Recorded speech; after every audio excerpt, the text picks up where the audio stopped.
bro, I'm chilling on my couch, right? And I'm thinking to myself, man, this is like one of the most chill Real Madrid games I've watched in years. Like, I'm gonna go make a video on Madrid. I'm gonna talk about this. Like, I'm gonna talk about how calm and relaxed Madrid looks, how composed they look. And then all of a sudden, Dortmund score a goal. And I'm like, oh, all right, well, that happens, you know, ball bouncing around, 2-1, whatever. It is what it is. And then Madrid crosses the ball and Mbappe scores a crazy goal. And I'm thinking, okay, this game is over. 3-1, GG's. There's barely any time left. We're like in stoppage time pretty much. This game's over. Off a kickoff on some FC 25, FIFA 25 stuff, they put a through ball, and all of a sudden, the player's in one-on-one pretty much with Courtois, and Dean pulls the player down, penalty, red card, Madrid, Dortmund scored 3-2.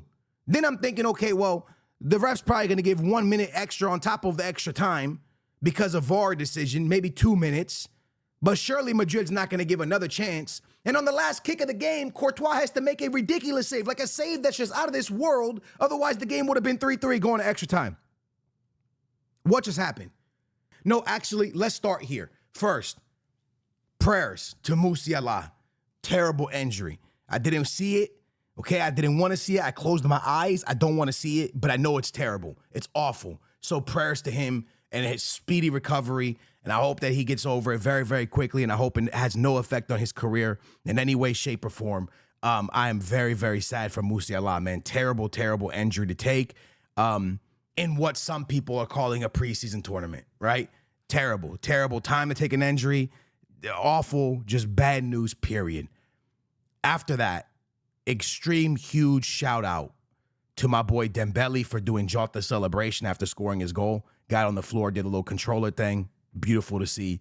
And Mbappe as well, when he scored his goal, just beautiful from them. It shows how much of a football family we are.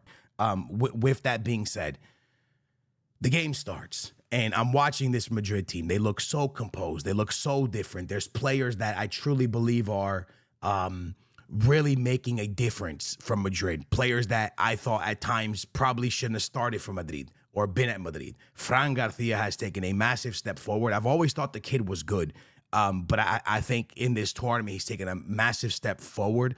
I think he's been in really good attacking positions. He even scored the second goal for Real Madrid today. I think he's been really, really good. I think this tournament has been good for Fran Garcia, and I don't think that Real Madrid so much need to panic or start looking too much for a left back, or if they want Carreras, if Benfica's asking too much for Carreras, I don't think that Madrid should fall forward or jump at it. As a Benfica fan, I don't care if Carreras leaves or stays. You guys might not believe me, but there's not one player at Benfica I care stays or leaves. Maybe Pavlidis. Pavlidis, the striker, is the only one I care about. That team needs to be taken apart, rebuilt. Players leaving, new players coming in, whether it's Araujo, Araujo, Antonio Silva, Otamendi, Carreras. I don't care who leaves, right? To me, there's not that much of a connection for me in this team because it's just been more like no efforts and just stressful to watch them more than anything else as a Benfica fan. So a lot of people are like, oh, you're just saying that because you don't want Carreras to leave. I don't care if Carreras leaves. I literally don't care at all.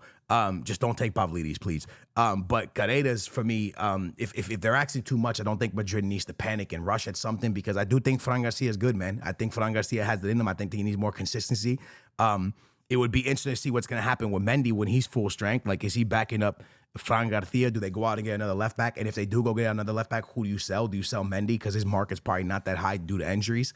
I don't know what's going to happen in that position. I'm going to be 100% honest with you. But Xavi Alonso has on his hands solved problems, but also created problems. And if you don't know what I mean by that, this Garcia at striker, I mean, it's a good problem to have, but it's a headache. This kid, I'm gonna glaze him the way I glaze Lamine Yamal. I don't care. People can say whatever they want to say to me, right? This kid is doing work at the striker position. What you want for a striker is good positioning and pretty much to score every game. And that's what Garcia is giving you. And he's also, your people are playing off of him well. He's holding the ball up well. He's doing everything that is needed of a number 9 with the Real Madrid jersey on.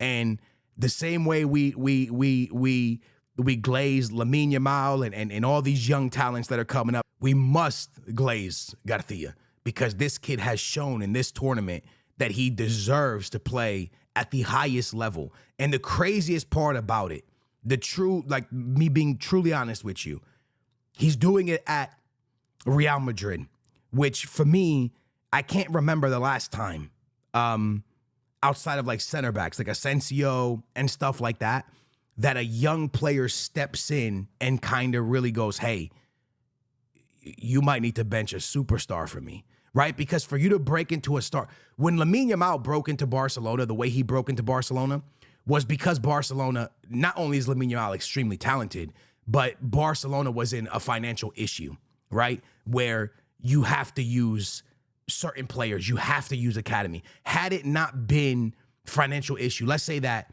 Dembele still played and he was healthy, right? Would Lamine Yamal have gotten his chance so quickly? Or would he have been 18, 19 years old before he actually got that chance? You understand where I'm coming from? Like, there was a financial issue at Barcelona. So Lamine Yamal stepped in and was like, I'm never losing this spot. This is my spot. And he showed the world his talent. But a lot of times there's super talented players in academies that don't get an opportunity because the team is on fire. But at Real Madrid right now, they don't have a legit number 9. Mbappe is playing the 9, but he's not a legit number 9. And because of an injury, this kid steps in and we see him play and we go, whoa, this kid's like extremely talented.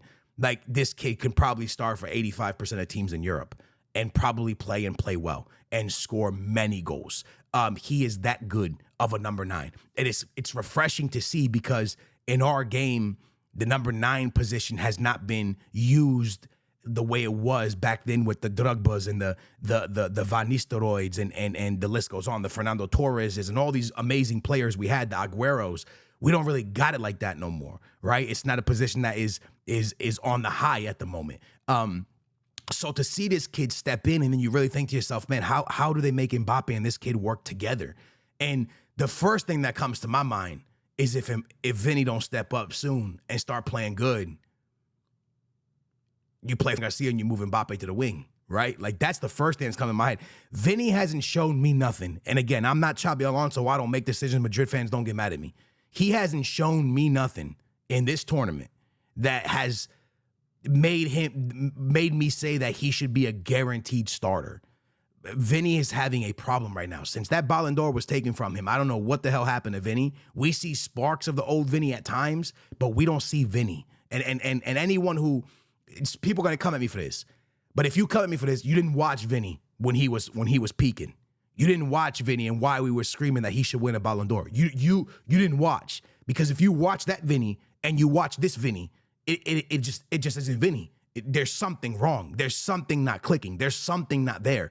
Like, bro, like there was an opportunity where Vinny had a chance. I remember it was like him and like one defender left or something. And the goalkeeper was off the line. He tried it because it was 2-0. But he was completely off target. But not only that, Vinny from like the year of the Ballon d'Or, bro, he would have ran at that defender, barbecued that defender, then barbecued the goalie and scored. But this Vinny just feels like the confidence is lacking. It just feels like there's no confidence there. And I hate to say it. Do I mean that Vinny should be benched? And no, dude, but I'm saying like when you really start to look at it, okay, Garcia giving you a lot of goals. Mbappe steps in, scores a goal instantly, and a beautiful goal, by the way. It's like a side kick, almost bicycle kick, nice goal, right?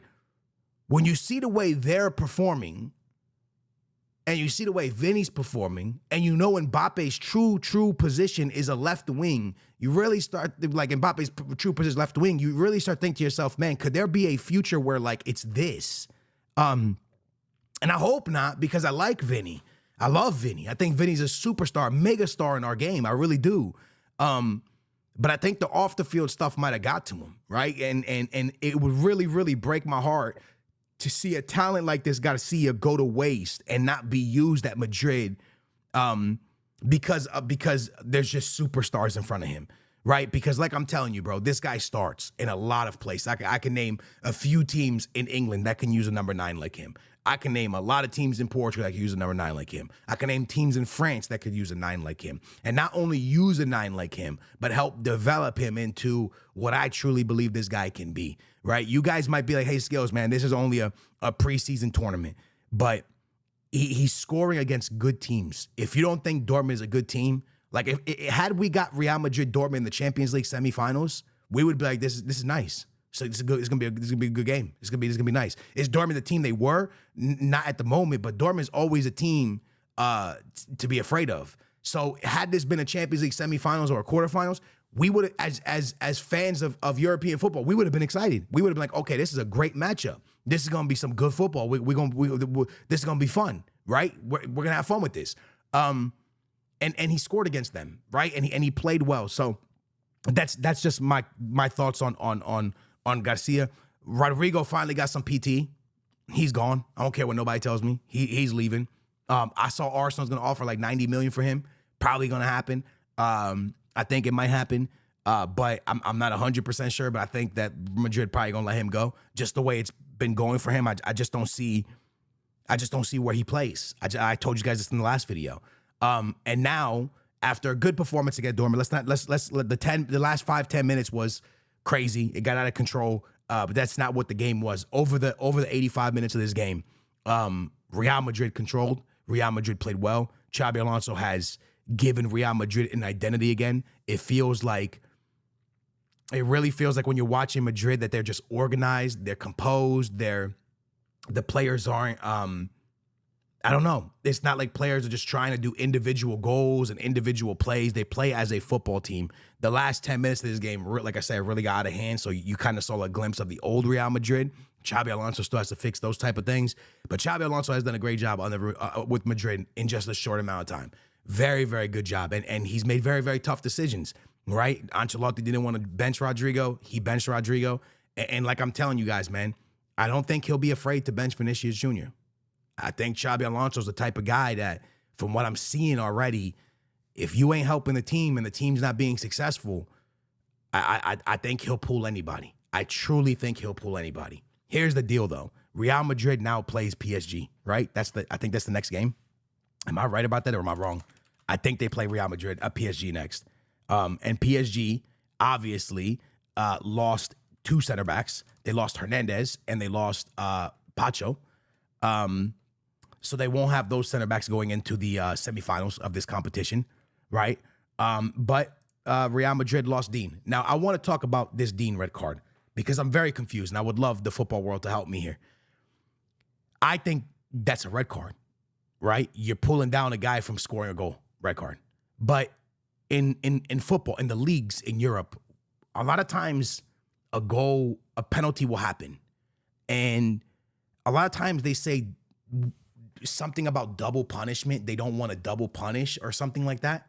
It's something new in modern football because back in the day, bro, you took out the last man, you red card. It didn't matter if you were in the penalty box. I was like, last man, penalty, red card. But now it's something about like a double punishment. You guys know what I'm talking about? Y'all know what I'm talking about? You hear this sometimes. Let me know. Do y'all think that's a red card? Yes or no? Because for me, it's a red card. It's always a red card. But I want it consistently a red card. If you're this last center back and you take down a clear goal opportunity, it's a red card. There's no double punishment. Oh, we gave a penalty, so we're only giving you a yellow card. Bro, that's trash. A red card is a red card, bro. You taking a clear goal opportunity away, it's a red card. Like, I don't see it no other way. Let me know how y'all feel about that because now it's a serious opponent you're going against. And again, Real Madrid has played good opponents. Juve, Dortmund, like their road has not been easy. You think about their road, it's not been an easy road. They played the old lady, they played Dortmund. Now they're going to play PSG, and then you're going to play either a Brazilian side or an English side in the final, right? Chelsea could potentially be in the final. We'll see how that goes. I'm not sure if they're going to be there, but it is a very, very tough game coming up for Real Madrid. A very tough game for Real Madrid. If they pull this off, then I'm going to tell you, Xabi Alonso got something extremely special. Because this team right now, if you watch PSG, they are just levels, bro. And I think they have the Ballon d'Or winner on their team, most likely, right? I think the Ballon d'Or winner is on their team. I think the Ballon d'Or is going to end up going to PSG player, right? You could give it to maybe Vitinha for all the stuff he's done with Portugal and PSG. I don't really see it, though, because stats.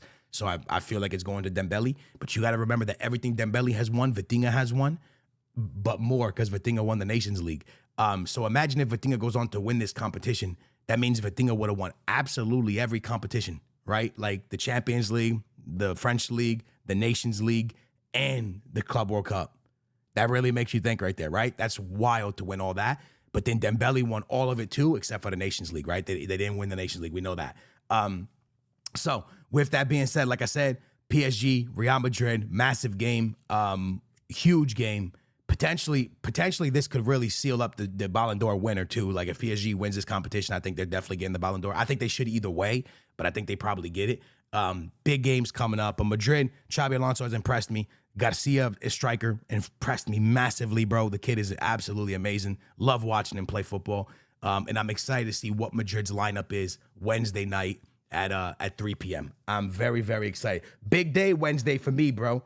My Washington Commanders are dropping their alternative jerseys. Very excited about that.